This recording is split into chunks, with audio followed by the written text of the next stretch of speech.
Anil Ravipudi cinema కోసం చిరంజీవి స్టూడెంట్లా మారిపోయాడు. School కి వెళ్తున్న పిల్లాడిలా అనిల్ రావిపూడి సినిమా షూటింగ్ కి వెళ్ళొస్తున్నారు. మరి బాబీ వశిష్ఠ దర్శకత్వంలో నటించేటప్పుడు ఎందుకింత పంక్చువాలిటీ మెయింటైన్ చేయలేరు?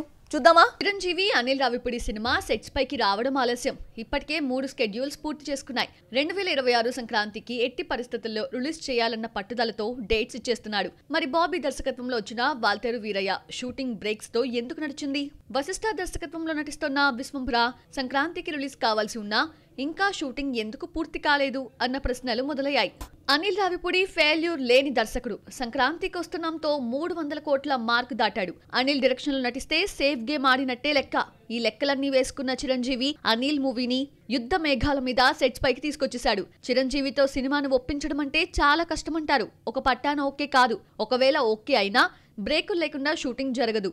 మధ్య మధ్యలో స్క్రిప్ట్ ఇంప్రొవైజింగ్ కోసం షూటింగ్ ఆపేస్తారు. వాల్తేరు వీరయ్య విశ్వంభర విషయంలో ఇవన్నీ జరిగాయి. కానీ అనిల్ దర్శకత్వంలో వీటికి చోటు లేకుండా సాఫీగా సాగిపోవడం ఫిల్మ్ వర్గాలకే షాక్ ఇస్తోంది. Anil Ravipudi block buster director కావడంతో చిరంజీవి జోక్యం చేసుకునే అవకాశం రాలేదా? సక్సెస్ఫుల్ డైరెక్టర్ ఏది చెప్తే అది వినాలన్న కాన్సెప్ట్ తో చిరంజీవి వర్క్ చేస్తున్నారా?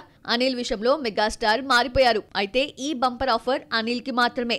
నెక్స్ట్ మూవీని బాబీ డైరెక్ట్ చేస్తున్నాడన్న వార్తలు వస్తున్నాయి. ఆ సినిమా దగ్గరకు వచ్చేసరికి పాత చిరంజీవి బయటకు వస్తారేమో చూడాలి. చిరంజీవి నెక్స్ట్ మూవీ దర్శకుడిగా బాబీ పేరు బయటకు వచ్చింది. మెగాస్టార్ కెరియర్ లో వాల్తేరు వీరయ్య హైయెస్ట్ గ్రాసర్ గా నిలిచింది. ఇంతటి హిట్ ఇచ్చిన బాబీకి చిరు మరో ఛాన్స్ ఇచ్చాడని తెలిసింది. వాల్తేరు వీరయ్య తర్వాత బాబీ తీసిన డాకు మహారాజ్ కూడా సక్సెస్ కావడంతో హిట్ సెంటిమెంట్ ని మెగాస్టార్ కంటిన్యూ చేస్తున్నారు.